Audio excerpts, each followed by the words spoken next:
যোৰহাটত অসম জাতীয়তাবাদী যুৱ ছাত্ৰ পৰিষদৰ প্ৰতিবাদী কাৰ্যসূচী। যোৰহাটৰ বৰুৱা চাৰিআলিত অসম জাতীয়তাবাদী যুৱ ছাত্ৰ পৰিষদে এক প্ৰতিবাদী কাৰ্যসূচী ৰূপায়ণ কৰে। কেন্দ্ৰীয় গৃহ মন্ত্ৰালয়ৰ অনুপ্ৰৱেশ আৰু বিদেশী ৰেহাই আদেশ আৰু কা বাতিলৰ দাবীত এক প্ৰতিবাদী কাৰ্যসূচী ৰূপায়ণ কৰে। কেন্দ্ৰীয় গৃহমন্ত্ৰীৰ প্ৰতিকৃতি দাহ কৰাৰ লগতে আদেশ পত্ৰৰ প্ৰতিলিপি দাহ কৰে প্ৰতিবাদকাৰীসকলে।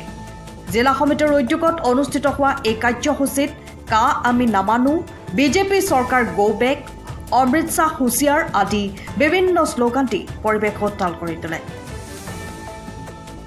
চাওক, অসম জাতীয়তাবাদী যুৱ ছাত্ৰ পৰিষদে আজি সমগ্ৰ অসম জুৰি আমাৰ কেন্দ্ৰীয় গৃহমন্ত্ৰী অমিত শ্বাহৰ প্ৰতিকৃতি দাহ কৰি আমি প্ৰতিবাদ সাব্যস্ত কৰিছোঁ। সেইকাৰণে যেতিয়া সংসদত কা গৃহীত কৰিছিলে তেতিয়াই অসম জাতীয়তাবাদী যুৱ ছাত্ৰ পৰিষদে কৈছে যে এইখন অসমৰ কাৰণে এখন ক'লা আইন প্ৰস্তুত কৰিছে, অসমৰ কাৰণে এইখন যাতে প্ৰযোজ্য কৰিব নালাগে তাৰ কাৰণে অসম জাতীয়তাবাদী যুৱ ছাত্ৰ পৰিষদে দাবী জনাইছিলে।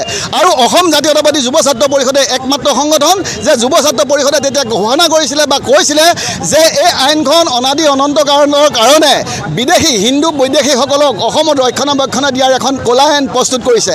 কাৰণ যুৱ ছাত্ৰ পৰিষদে একমাত্ৰ সংগঠন তেতিয়া উল্লেখ কৰিছিলে যে এই আইনখন নটিফিকেশ্যনৰ জৰিয়তে ইমপ্লিমেণ্ট কৰাৰ সুবিধা আছে। গতিকে আপোনালোকে দেখিবলৈ পালে যোৱা 1 ছেপ্টেম্বৰ তাৰিখে কেন্দ্ৰীয় চৰকাৰে নটিফিকেশ্যনৰ জৰিয়তে এই আইনখন পুনৰ 2025ৰ 31 ডিচেম্বৰৰ কাৰণে 2024ৰ 31 ডিচেম্বৰৰ কাৰণে তেওঁলোকে সময়সীমা বান্ধি দিছে।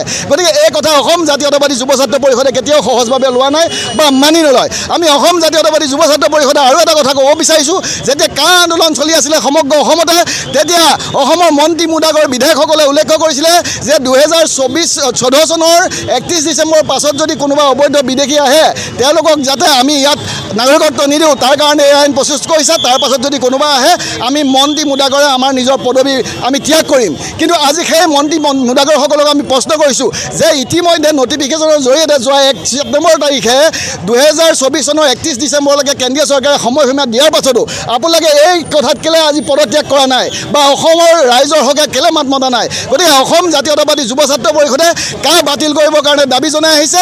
তাৰ অংশ হিচাপে আজি যোৰহাট জিলা সমিতিয়েও বৰুৱা চাৰিআলিত আমি প্ৰতিবাদী কাৰ্যসূচী ৰূপায়ণ কৰি কেন্দ্ৰীয় মন্ত্ৰী গৃহমন্ত্ৰী আমি অমিত শ্বাহৰ প্ৰতিকৃতি দাহ কৰি প্ৰতিবাদ সাব্যস্ত কৰিছোঁ। আৰু বিদেশী ৰেহাই আদেশ 2025ৰ জৰিয়তে 2014 চনৰ যিটো সময়সীমা বান্ধি দিছিলে এখন বিজেপি চৰকাৰে বা আমাৰ মুখ্যমন্ত্ৰীগৰাকীয়ে যিটো কথা আমাৰ অসমবাসী মানুহক আশ্বস্ত কৰিছিলে যে ইয়াৰ পিছত আৰু বিদেশী অসমলৈ নাহে, সেই তেওঁলোকে নিজে আশ্বস্ত কৰা বিষয়টোকে আচলতে আজিৰ তাৰিখত ভুল বুলি প্ৰমাণিত কৰি অনন্তকাললৈ বিদেশী অসমলৈ অহাৰ যি ৰাস্তা খুলি দিলে তাৰ বিৰুদ্ধে আজি অসম জাতীয়তাবাদী যুৱ ছাত্ৰ পৰিষদে এই আদেশ আমি দাহ কৰি প্ৰতিবাদ সাব্যস্ত কৰিছোঁ। লগতে আমি কেন্দ্ৰীয় গৃহমন্ত্ৰী ডাঙৰীয়াৰ প্ৰতিকৃতি দাহ কৰি আচলতে আমাৰ অসমবাসী ৰাইজৰ ক্ষোভৰ প্ৰমাণ দিব বিচাৰিছোঁ যে ইতিমধ্যে অসমবাসীয়ে অসম চুক্তিৰ জৰিয়তে 20 বছৰৰ বিদেশীৰ বোজা ল'লে। ইয়াৰ পিছত এজনো বিদেশী লাগিলে হিন্দুৱে হওক মুছলমানেই হওক বা আন ধৰ্মাৱলম্বীয়ে নহওক লাগিলে কোনো বিদেশীৰ বোজা ল'বলৈ অসমবাসী প্ৰস্তুত নহয়। কিন্তু তাৰ পিছতো কিন্তু চৰকাৰে যে এনেধৰণে আচলতে অসমবাসীৰ ওপৰত বাৰে বাৰে বিদেশীৰ বোজা জাপি দিবলৈ চেষ্টা কৰিছে তাক আমি কঠোৰ ভাষাৰে সমালোচনা কৰিছোঁ। আৰু এই মুহূৰ্তত আমি এটা কথা অনুভৱ কৰিছোঁ যে চৰকাৰী যন্ত্ৰটোৱে বাৰু তেওঁলোকৰ গাদী বচাবৰ কাৰণে এই কামবিলাকত সহমত প্ৰকাশ কৰি আছে। কিন্তু আজিৰ তাৰিখতো যিসকল মানুহে বিজেপিক সমৰ্থন কৰি আছে, যিসকল মানুহে চৰকাৰী ব্যৱস্থাটো সমৰ্থন কৰি আছে,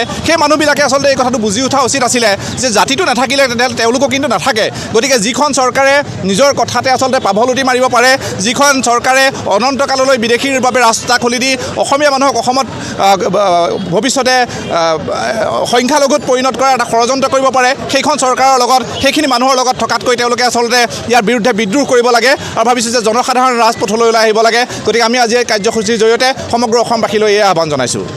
আপোনালোকে দেখিছে কালি হঠাৎ কেন্দ্ৰীয় গৃহমন্ত্ৰী অমিত শ্বাহ ডাঙৰীয়াই 2014 চনৰ 31 ডিচেম্বৰলৈকে যি আবেদন পত্ৰ আছিলে অবৈধ বিদেশী নাগৰিকত্ব বিচাৰিব আবেদন, কিন্তু সেই আবেদন নাকচ কৰি আকৌ পৰৱৰ্তী পৰ্যায়ত 10 বছৰলৈ যি সিদ্ধান্ত গ্ৰহণ কৰিছে তাক আমি পোনপ্ৰথমে অসম জাতীয়তাবাদী যুৱ ছাত্ৰ পৰিষদে আমি গৰিহণা দিছোঁ আৰু ধিক্কাৰ জনাইছোঁ।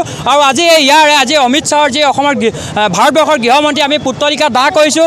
দাহ কৰা কাৰ্যসূচীৰ পৰা আমি অসম চৰকাৰ আৰু ভাৰত চৰকাৰক আমি ইয়াৰ পৰা দাবী জনাইছোঁ যদি অনতি পলমে যদি অসমৰ পৰা যদি এই আইনখন যদি বাতিল নকৰে আৰু এই এনে হঠকাৰী সিদ্ধান্ত যদি অসমীয়াৰ স্বাৰ্থত যদি সদায় গৃহীত কৰি গৈ থাকে, কিন্তু অনাগত দিনত অসম জাতীয়তাবাদী যুৱ ছাত্ৰ পৰিষদে কিন্তু ৰাইজৰ সহযোগত গণতান্ত্ৰিকভাৱে কিন্তু আন্দোলন ইয়াতকৈ ভয়ংকৰ কৰি তুলিব।